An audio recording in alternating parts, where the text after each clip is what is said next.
What's good? What's good? What's good? Combat Conversation fam. Glad to be back on another Sunday. What's happening? I see y'all already coming through on the Facebook live feed, the Instagram live feed. What's good, fam? Always keep the live feeds popping. You can always call in live and talk to me. 516-590-0996. So, had a set of fights last night. The fight card last night was pretty cool. I enjoyed it. Even the prelims were pretty cool. So we'll talk about the results of the fights from last night. Quick update.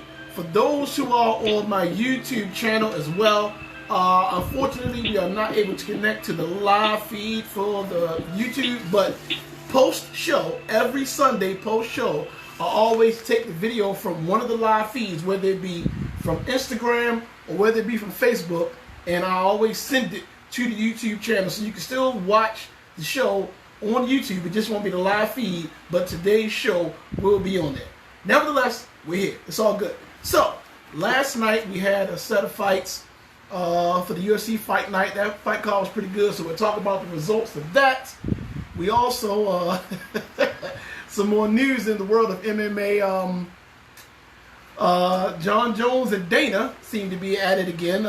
Jon Jones is saying that Dana White is lying about the the attempted negotiations concerning his fight, or what was supposed to have been his fight being set up versus Francis Nganu.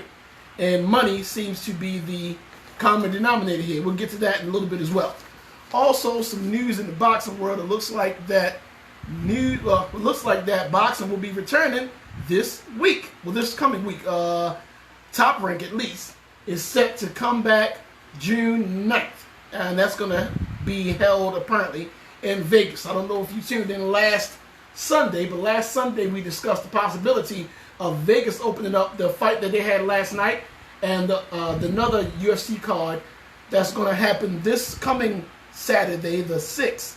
The meeting they had in Vegas Wednesday was to determine whether or not Vegas will be allowed to open up a lot of their centers to host these fight events. So apparently Vegas gave them the green light. They had their fight card last night held at the UFC Apex Center in Vegas. And according to Bob Arum, Top Rank is going to hold theirs at the MGM Grand Center this coming week. So it looks like Vegas gave them the green light. Therefore, we had the fight card last night. So we'll talk about last night's fight card. We'll talk about why it seems that Jon Jones and Dana White are beefing again. We'll talk about boxing's return. And before we go, we'll take a look at the card we just mentioned, the UFC 250 card that's going to happen this coming Saturday. So, last night, we had a pretty decent UFC Fight Night card. We had the main event. We'll talk about that first. That was with Gilbert Burns going up against Ty Woodley. My man Justice. I know Justice, you chime in on the show a lot, mostly on the Facebook live feed. So if you're watching and or listening, I gotta give it to you. You called it. Last week we spoke about the possibilities of this fight's outcome. And I didn't really know which way I wanted to go with this fight. I was leaning a little more towards Ty, but I didn't want to commit to making that call. And he tried to convince me that Burns would be a significant problem for Ty Woodley. And he was right. I got to give it to him. He was correct. He was pretty much on the money with it. And Gil Burns looked good last night, man. He's hot right now, too. He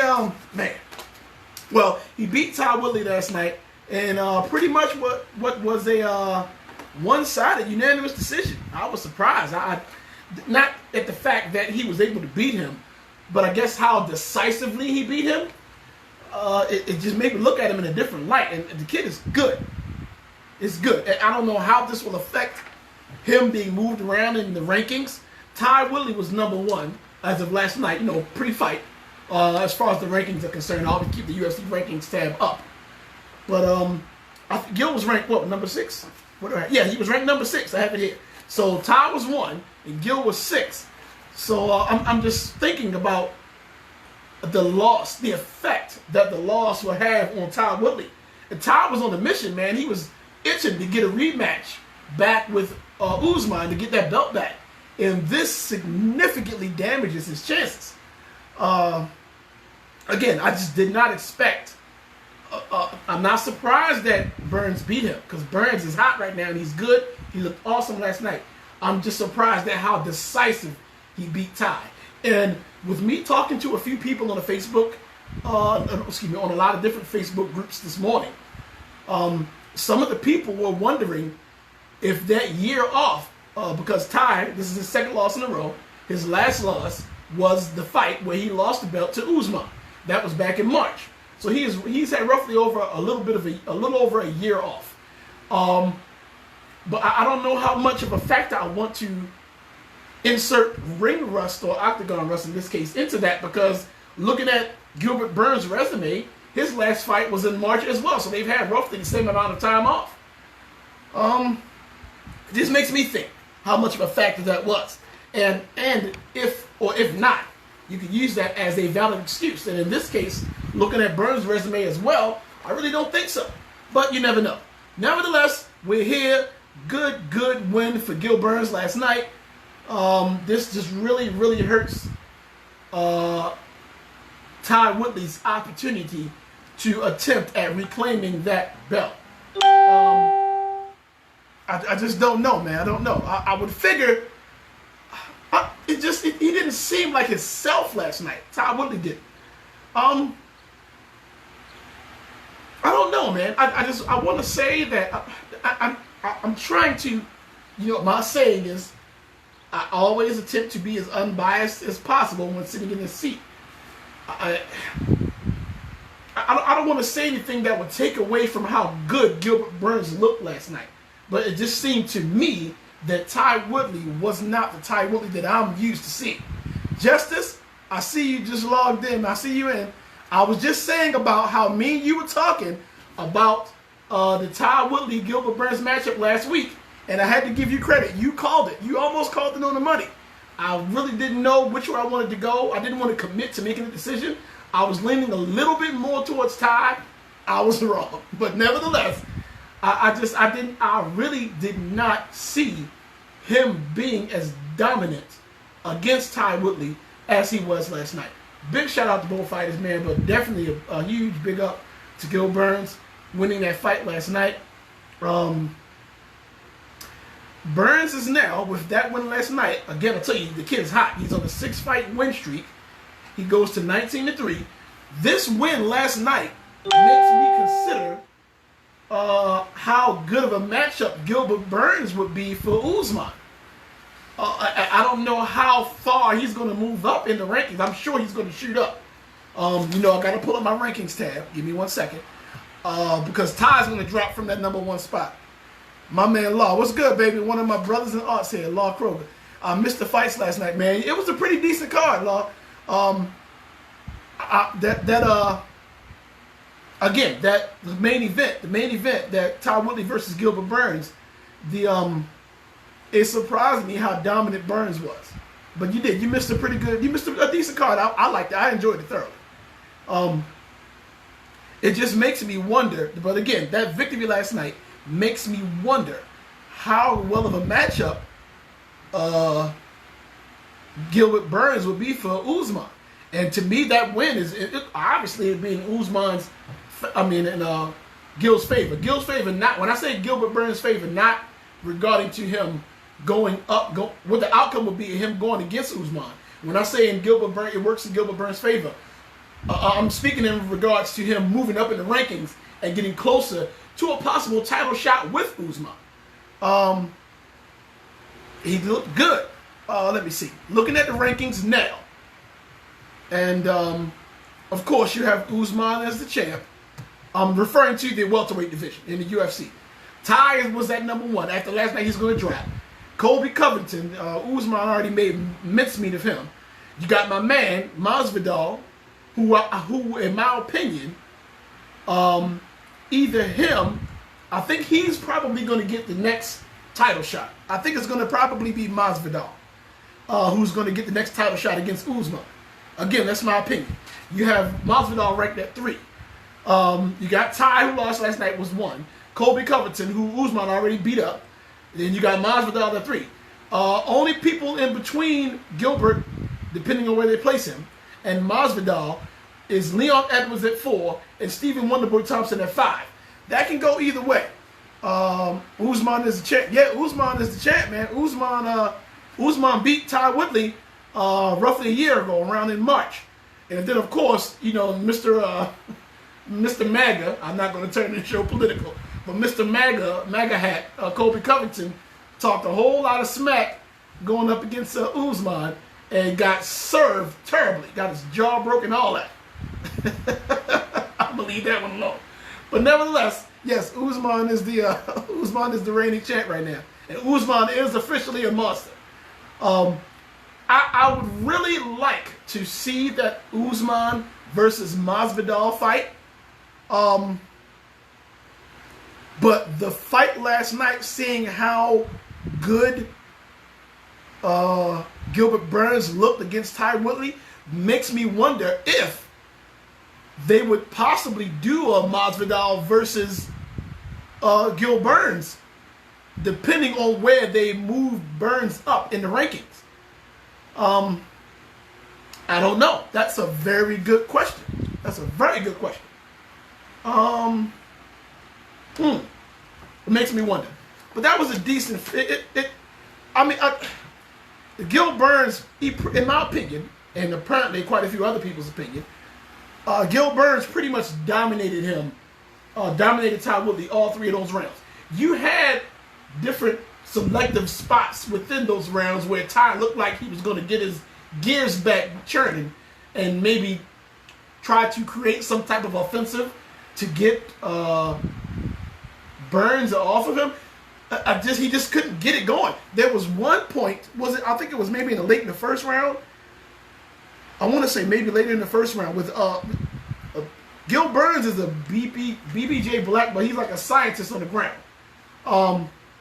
There was at one point where Ty was in trouble and he was able to get out of it. It wasn't the first round, maybe the mid to late first round, where it looked like Gil was going to close him out.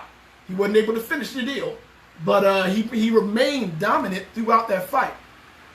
It was last night's fight, the main event. Gil Burns beat Ty by unanimous decision, and I totally agree with the decision.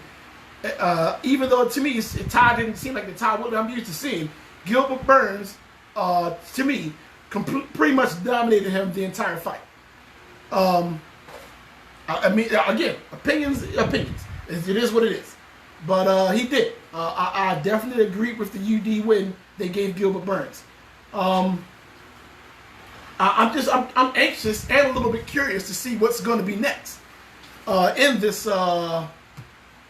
in this welterweight division. Just looking at the rankings, man. Depending on where, I'm not really concerned about what they're going to do with Ty because he's going to clearly drop from the #1 spot. But depending on where they move Gilbert up to, it's interesting to see what they're going to do next. As far as him and Masvidal, Wonderboy, even Leon Edwards. I got, as much as I hate to say it, me being unbiased, I got to even throw Colby Covington in his name in the hat. Much as I hate to say it, it's the reality. He's still ranked #2. So his name is in the mix. Yeah, this welterweight division is looking very interesting right now. My 2 guesses, I'm looking at maybe a 50-50 shot at this right now. Maybe is going to be Masvidal versus Usman for the belt, or maybe we get Gilbert Burns versus Masvidal, and the winner takes on Usman. I don't know which. I would take either one of those. And you know, thinking and knowing, looking at Dana White's history, I'm pretty sure he's going to sit down and examine both of those options. And knowing him, he's probably going to go with whichever one he feels draws the most money. Can't really blame him for that, because him being the mindset on finances like he usually is. I would imagine that's what he's going to do. I would like to see either one, to be honest with you. Yeah, either way he goes with that, I'm satisfied. I think either one of those would make for a really good fight. So we'll see. We also had, what did we have last night? I see you, IG, my man. We also had, excuse me, in the co-main event, it was a heavyweight bout. You had Augusto Sakai. He beat Blagoy Ivanov last night by split decision. I agree with giving him the decision win. I would have given him the unanimous decision win. I just felt like he dominated most of that fight. There were moments where you felt as though I guess it could have went the other way with this fight as well, again. But Augusto, he's another fighter that's on a bit of a hot streak right now. He goes to 15-1 with this win. This is his 6th straight win. He's making a little bit of noise in the heavyweight division, man. He's been looking really, really good. He's usually a finisher. He's a guy that got, heavy hands. He's used to finishing his opponent. But he got the split decision win last night. In my opinion, I thought he had enough to get the unanimous decision win. For whatever reason, one of the refs saw fit to give one of the rounds or one of the decisions to Ivanov. That's just not me. I thought, either way, I agreed with them giving him the decision. Nevertheless, it was a good fight. I thought it was a really good fight. A lot of hands thrown, man. But I agree with the decision. Ivanov now, he goes to 18-4. Unfortunately for him, this is his 2nd loss in a row. Not sure how that's going to pan out for him in the heavyweight division. We're going to have to wait and see and find out. Nevertheless, I felt as though that was a really good fight. Looking at the heavyweight rankings, not sure how much of an effect that win is going to have with him moving up, especially with the likes of monsters in that heavyweight division like Nganu. We'll talk about Nganu in a little bit, more particularly him and Jon Jones, or the fight that actually might not happen now, but I'm not going to spoil it. We'll talk about that in a few. But looking at the heavyweight division, I don't know, man. I'm thinking, like, you got monsters like Nganu, you got the champ who's a monster himself, Stipe. I'm not sure how Daniel Cormier is going to move around in the heavyweight division right now. And he's even talking about retirement. So his decision is kind of up in the air as far as how he wants to move forward in that division.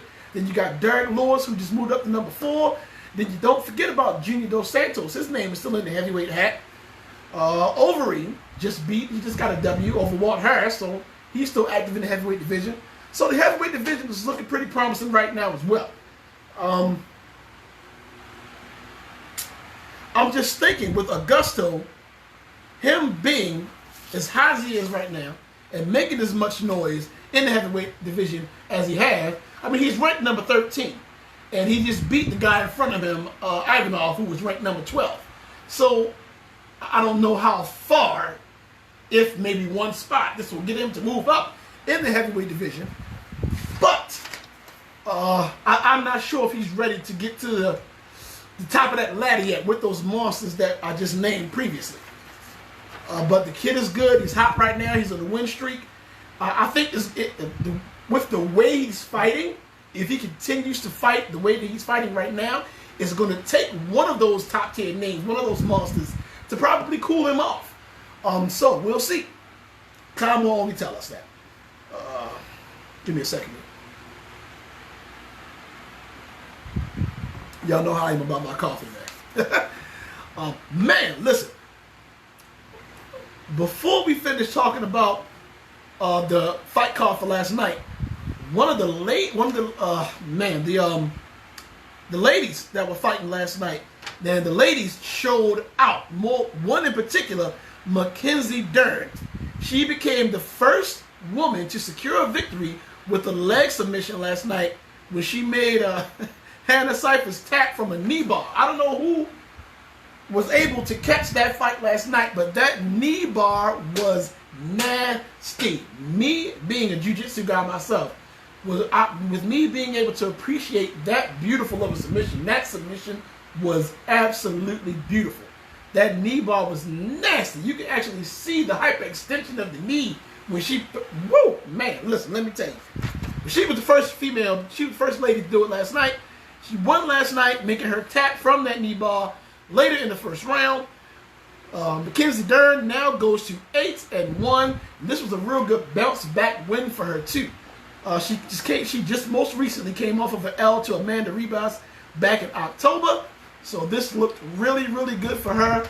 My man Law, man, the women have been, these ladies have been showing out in the octagon lately, man. I'm telling you, listen, I know there are a lot of people who have, mixed opinions and mixed reviews or mixed ideas about a lot of these ladies fighting. I say let them go. I mean, I've been thoroughly enjoying it, man. I have to be honest. And Mackenzie Dern showed out last night. That, man, I'm not sure if you caught it. That submission, that submission was way too smooth, brother. You saw the way she transitioned into that knee bar, and you can literally see the hyperextension of the leg, the knee, last night when she bent back. It almost nasty a little bit, but it was beautiful and nasty at the same time. I loved it, man. But yeah, we'll see how she moves up in the ranking. She's in the women's strawweight division. Looking at the strawweight division, I'm not sure how she would. She's another fighter who's looking real good. Just not sure how well she would fare against the top tier or the sharks of that division. You got the champ, Zhang. Everybody knows she's a monster. Jessica Andrade, Rose Namajunas, Joanna Jędrzejczyk, Claudia Gadelha. These are just some of the sharks that are more well known in that women's strawweight division. My man Law.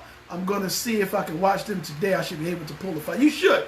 If not, you should at least be able to pull up the more, at least a lot of the major or main highlights from last night. I'm pretty sure that knee bar has made it to YouTube by now. I'm almost certain. If you can, check that out, man. That jump was beautiful. But yeah, man, I was very, very much impressed by her. But that's her thing. It's my understanding that she is a world no-gi Brazilian Jiu-Jitsu champion. So I'm not sure if that should come as a surprise. Her ability to do that, transition into that type of submission, that's kind of like her thing, knowing she's that much accomplished in the world of Brazilian Jiu-Jitsu. It's just the way that it looked last night. I was definitely impressed. But yeah, awesome win. Awesome win for Mackenzie Dern. Unfortunately, Hannah, with this L she caught last night, she goes to 10-5. This is her second loss in a row. Hopefully she'll be able to hop back on the horse. Listen, man, these ladies, man. We'll talk about another one of those in a minute, man. Amanda Nunes, the champ. She'll be fighting in UFC 250 this coming Saturday. We'll talk about that in a few. Let me see, my man. Yeah, that must have been a crazy knee bar. Yeah, check it out. Please do, Law. Justice. Yeah, ADCC champ. Yes, she was. She definitely is a former ADCC champ. So again, her ability to perform those types of submissions should not come as a surprise. It just looked so smooth when she did it, man. I loved it. I loved it. Yeah, but that was a pretty decent card last night, man. You also had on that card Billy Quarantillo. He beat Spike Carlisle by unanimous decision.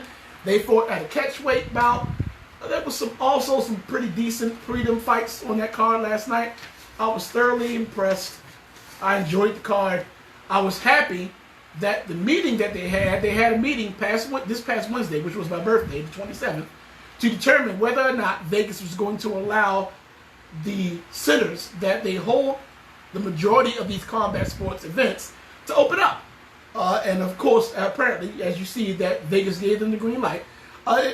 They weren't allowed to have fans in attendance as per the CDC guidelines dealing with the pandemic of the coronavirus. So they had a lot of safety precautions that they had to adhere to, but the show went on nonetheless. I will not miss the upcoming Nunes fight. I promise you I won't miss that, Law. I'll be talking about that in a few. We're going to take a look at that card as well. So that's happening this Saturday, the 6th. We're also apparently, looks like we're going to have a boxing match in Vegas too. Top Rank will be back via Bob Arum. They're going to host a card on the, was it the 9th? I think it was the 9th. I have it in my notes. I'll put it up in a few. But they won't have any fans in attendance as well. That's going to be a little weird because it's my understanding, unless the specifics of your promotion deal is different, a lot of the fighters and the promoters make their money off of ticket sales, which will be null and void if there are no fans in the stands. Which also means no concession revenue for the arena, and it's a trickle-down domino type of effect. But he wants to put on the event, I'll be watching. We'll talk about that in a few. But yeah, call up, man. Let me know what you think, man. Keep the Facebook live feed popping. Keep the Instagram live feed popping. You can always call in 516-590-0996.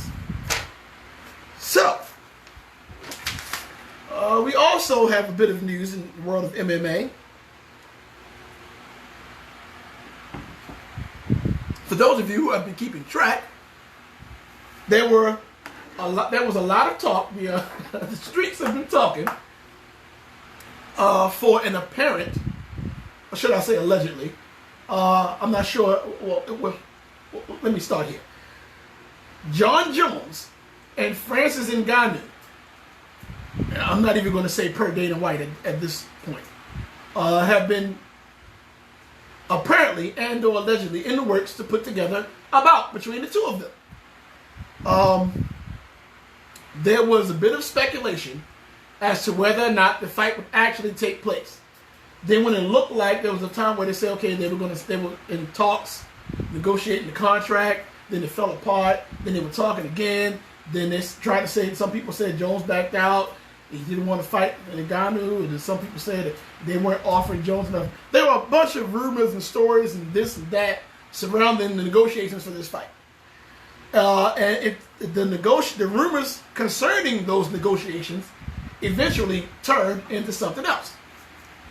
So a report I read, and the majority of through the reports that I've read, the majority of the reports came from a site called MMA Junkie, which is a pretty reliable source, saying that Jon Jones is now coming out telling everyone that Dana White lied about the most recent negotiations, or the negotiation attempts, so to speak. I follow both of them. I follow Nganu's Twitter, I follow Jon Jones' Twitter, I follow the UFC's Twitter, I follow Dana White's Twitter. For those of you who want to follow me on Twitter, you can follow at Combat Convo Blog. Had to throw that plug in.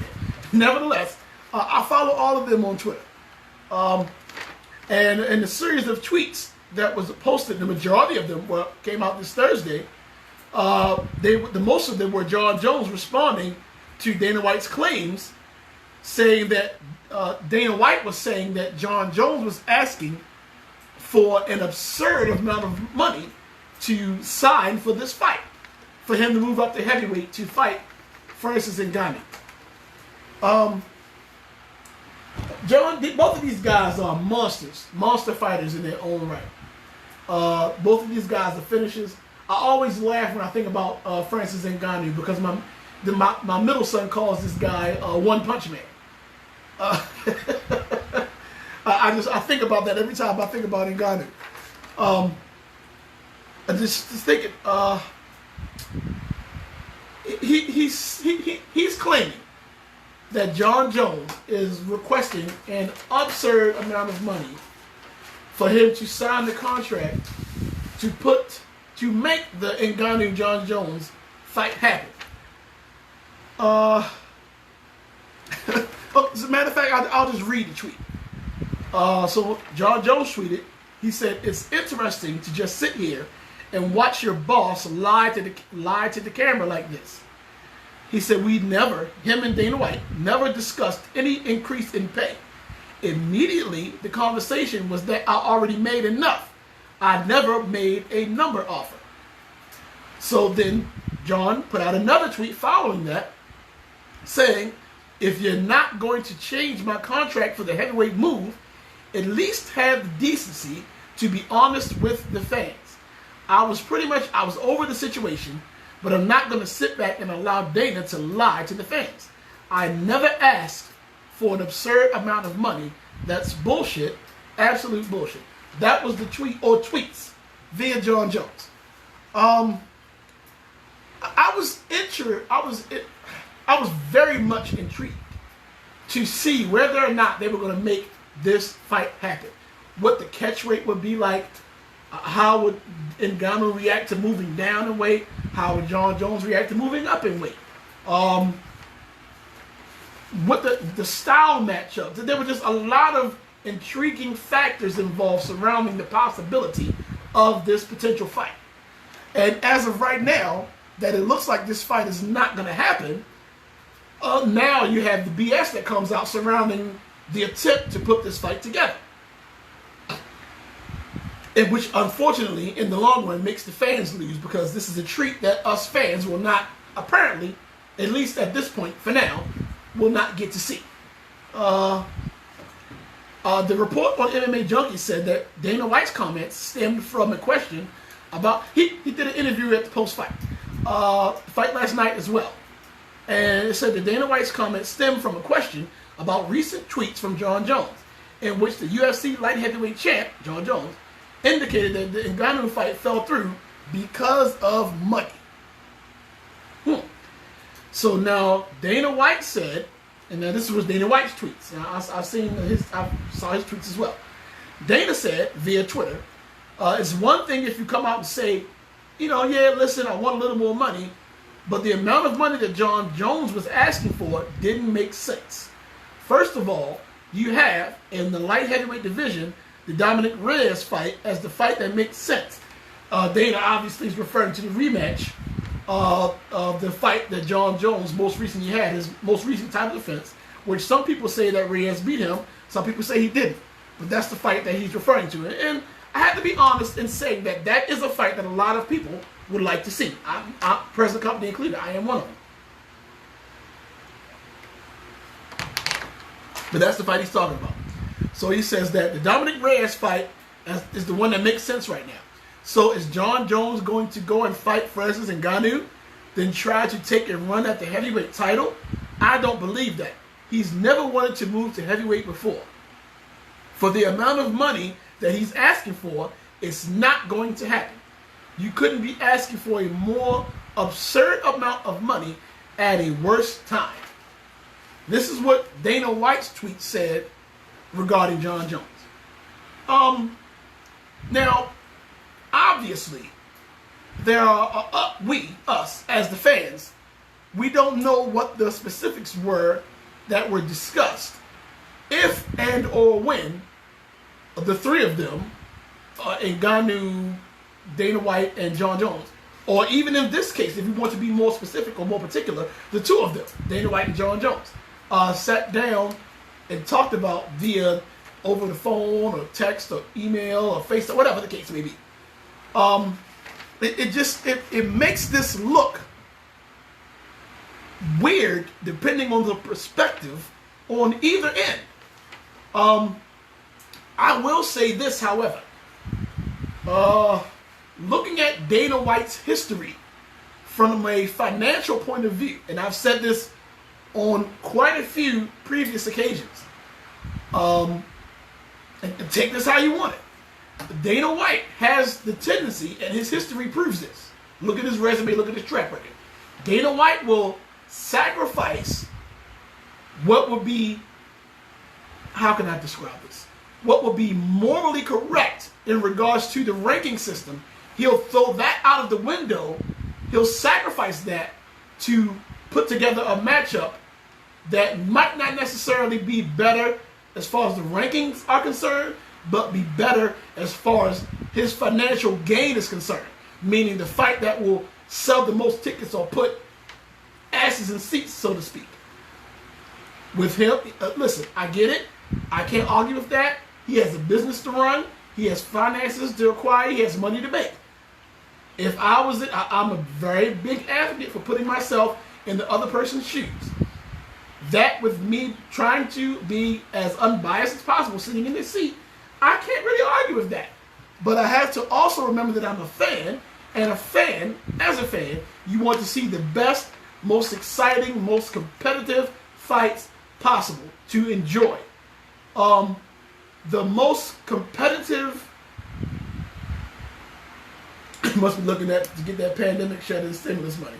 My man D, I don't know. I think his bank. I don't know, D. His bank account is fat enough that I don't think he would have to worry about that. I'm not gonna rule that out. I don't think he's worried about that. His wallet ain't take too much of a hit. He making too much money off them pay-per-views, bro. Not gonna rule it out though. Let me see. But yeah, as a fan, you want to see the most entertaining, action-packed, competitive fights, and the most financially lucrative fights for the company aren't always the same fight. That's just the reality. It's just the reality. My man Justice, I got that at a worst was bad timing. No live gates due to no fans, but Jon Jones deserves the money if he moves up. I totally agree. I do. And the thing that I don't understand, Justice, is we've already established the ideal that Dana White wants to put on the fight that's going to make the most money.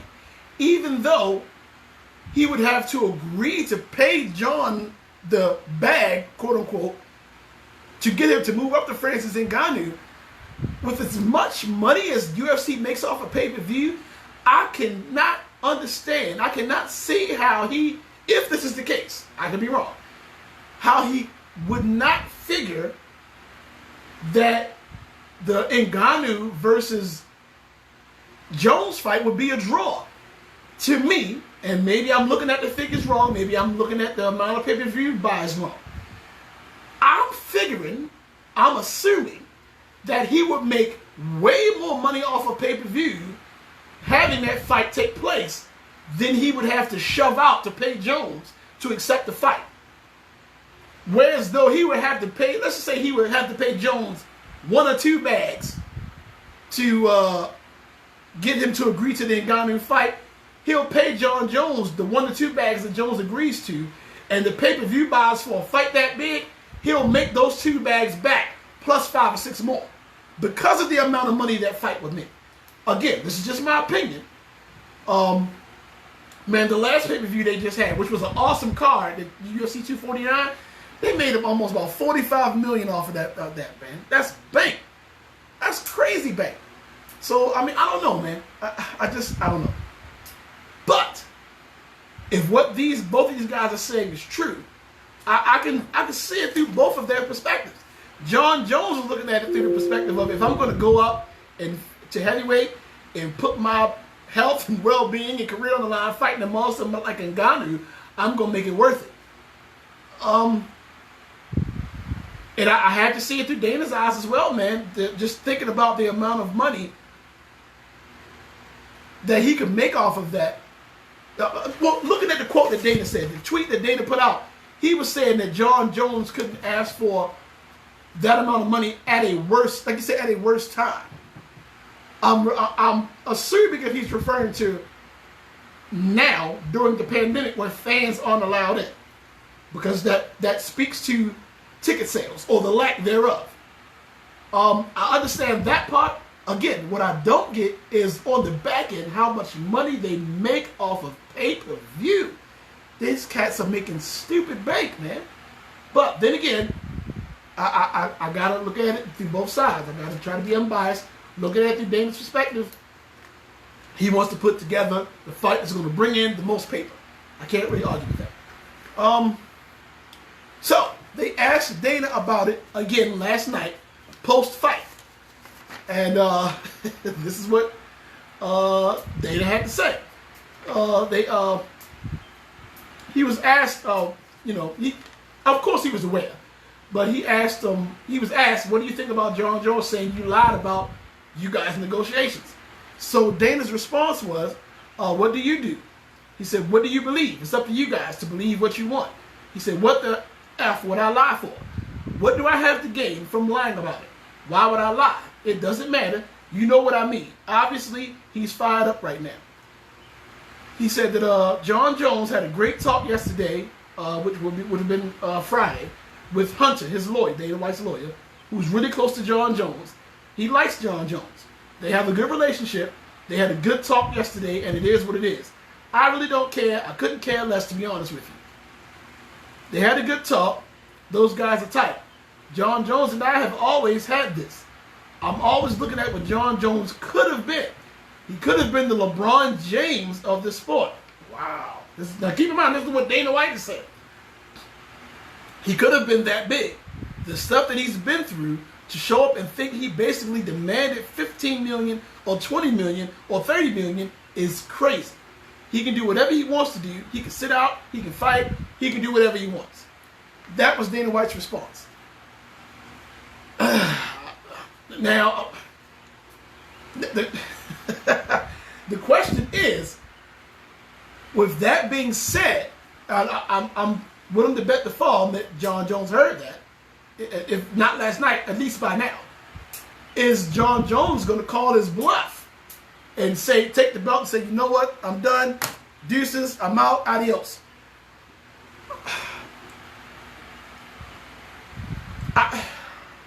What do you guys think? I don't know which way to go with this, man. What do you guys think? Keep the IG live feed popping. Keep the Facebook live feed popping. You can always call in. Excuse me, 516-590-0996. Give me your thoughts. Once again, combat conversation. 516-590-0996. I want to say I don't really see Jon Jones. Well, you know what? Let me remove my emotions out of this because I am a Jon Jones fan. I'm not going to say that he won't do it. I will say I would like to see him not do it. I'm not going to put it past him, looking at Jones' history and his resume. But I also have to consider looking at his history and his resume. And I say that second part, meaning what left does Joe, other than the move up to heavyweight, outside of that one particular thing, that one feat, what else does Jon Jones have to prove? Looking at his resume, looking at his UFC career, looking at his history in the octagon, if he decided right now, I am done, what else does Jon Jones have to prove?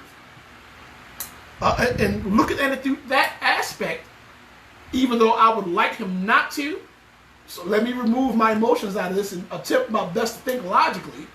I don't see where there's anything else that he would have to do to say that he's accomplished everything. More particularly as far as the light heavyweight division is concerned. So anything outside of moving up to heavyweight, unless he wanted to add that to his repertoire, he doesn't have anything else left to prove. Just nothing, exactly, nothing at all, not one thing. Looking at it through that aspect, you would imagine that it would be a lot more comfortable for him to walk away. So let me remove my emotions from this and think logically and say, you know what, I'm not going to say that he won't do it or he can't do it. I'll just say that I would like to see him not do it. I hope he doesn't. But you never know, man. Just tell me what you guys think, bro. I don't know. Man, and then for him to walk away and then come back, he doesn't. My man D say he has nothing else left to prove, man. Even though he's remained in that light heavyweight division, he's pretty much mocked the division. At least 2 to 3 times now? The man has nothing else left to prove. So I see, even though I would like him not to walk away, I see no reason why he would not be comfortable doing it. He'd be able to do it right now and not look back if he decided to walk away. So Jon Jones, if you're listening, please don't do it. I guess I'll understand if you do. Oh man, that's crazy. All right, so quick bit of work, quick bits of news in the world of boxing. It looks like yes, we are finally getting boxing back. I see you, D. I hope he doesn't either, man. I really do. I hope he doesn't. He's one of my favorites, man. Despite his mishaps outside of the octagon, looking at just strictly focusing on his career, he's one of my favorites. Boxing. Looks like we're finally getting boxing back. They decided to go the same route as the UFC, which is the no fans in attendance route, and Vegas has given them the green light to start back up. Article that I saw on Bleacher Report says Top Rank will return, it looks like on June 9th. They will have an event highlighted by a non-title featherweight bout between the WBO champion Shakur Stevenson and Felix Caraballo. That looks like that's going to be a decent fight. I like both of those guys. It's going to be on ESPN. This will be the first of 6 fights that will take place between June 9th and June 23. So, it looks like we will finally be getting boxing back. I am happy. Yes. We give that a bit of an applause. Yes, we can. Absolutely. Oh, man. Yes, so that will be the first of 6 bouts from the 9th to the 23rd.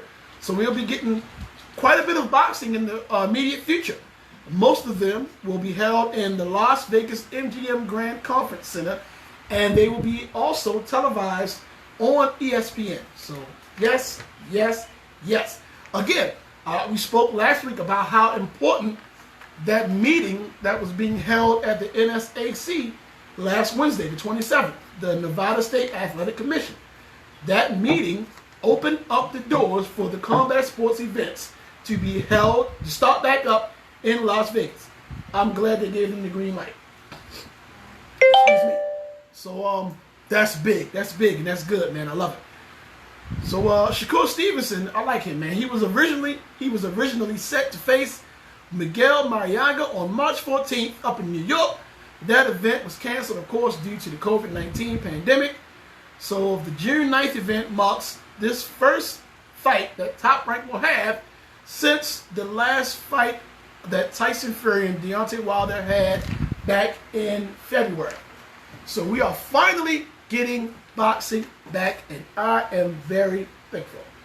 So of course, that will give us quite a few things to talk about every Sunday. It's always good.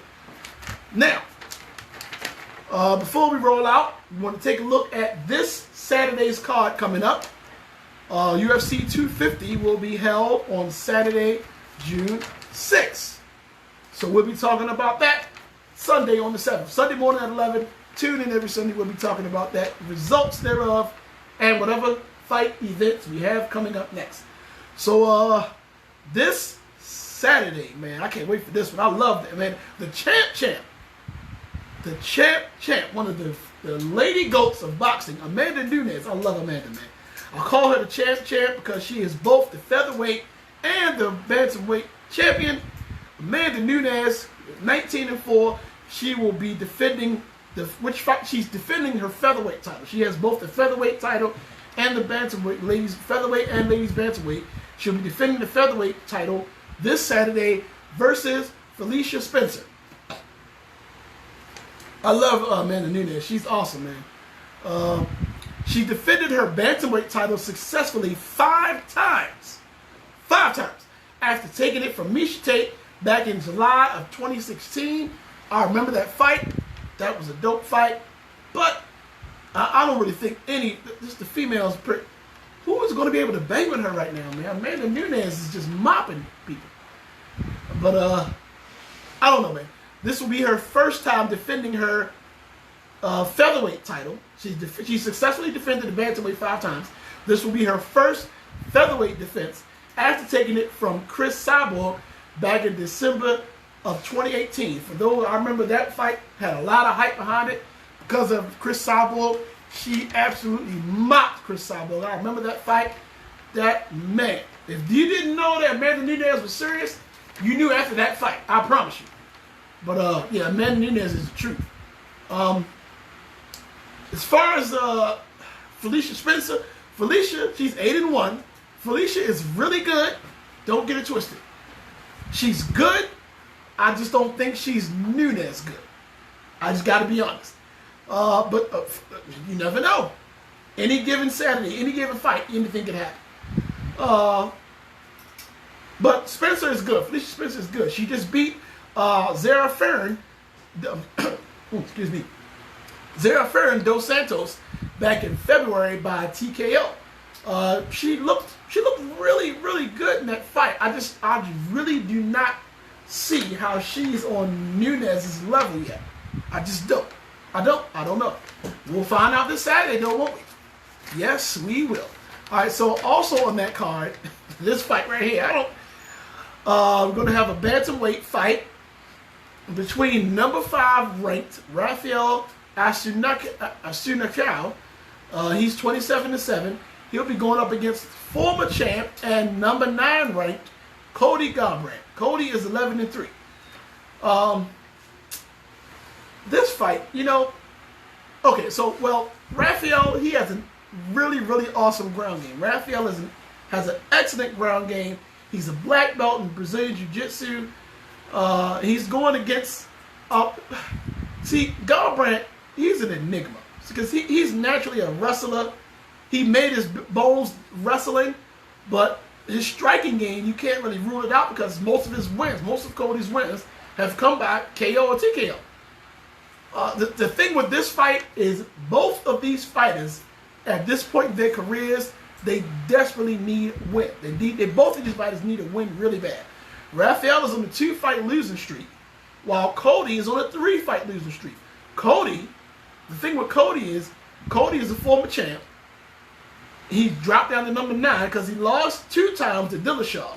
He lost his belt to Dillashaw. Then he lost the rematch to Dillashaw. And then he lost to Pedro Munoz back in March of last year. All 3 of those L's that Cody took, all 3 of those were nasty, nasty losses, either by early KO or TKO. So I really, really think Cody needs this win more than Rafael does. But both of them need these wins to get back in the W column. So this fight is going to be pretty interesting. We also have another bantamweight bout. We have number 2, Aljamain Sterling. He's 18-3. I really like this kid. Against number 4 in the bantamweight division, Corey Sandhagen. Corey is 12-1. And I am expecting this fight to be really, really good. I'm looking for this to be a burger. Sterling, he is a black belt in BJJ. He's an NCAA Division III wrestler. So you can imagine what his ground game is like. He's won 4 in a row. He's looked pretty impressive in his last couple fights. Only one of them were finishes. He only had one out of those 4. Only one of those 4 were finishes, but all 4 of the fights were decisive wins on behalf of Sterling. Sandhagen, he's won 7 straight. Even back before he entered into the UFC. His last 5 UFC fights were all wins. He's won a total of 7 straight. He's been on a bit of a tear. He's been looking really, really good. Sandhagen obviously is looking to move up in the rankings, while Sterling is looking for his first UFC title fight. If he gets this W at number 2, he probably could make a good case. My man Justice, Cody is emotional and starts brawling and he loses every time. That's what happened when he fought TJ. I don't know if I can give him that for the Munoz loss. Munoz just kind of manhandled him a little bit. Sterling should be a fight Pete for the title, not Aldo.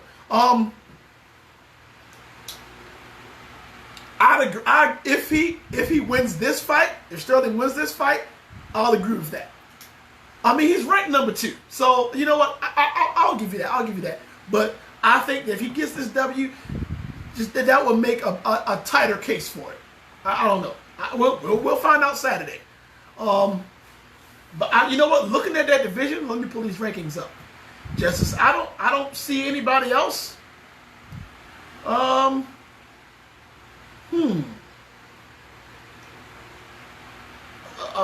Looking at the bantamweight division, the only person in front of him is Marlon Morales at ranked number 1. So, you know what? You could possibly be, I don't know. You possibly could be right, man. Who else is he going to go up against? I don't know, man. That's tough. But we'll find out next week, won't we? We will. That's dope. So we'll talk about that. It looks like we'll have some boxing to talk about. And we'll discuss whatever upcoming cards we have taking place the following week.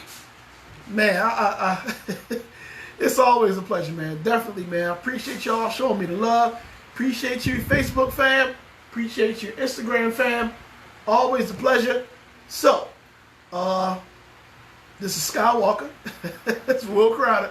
Signing off, man. I will definitely make sure I give you guys a hit next Sunday. Until then, talk to you later, family. I'm out.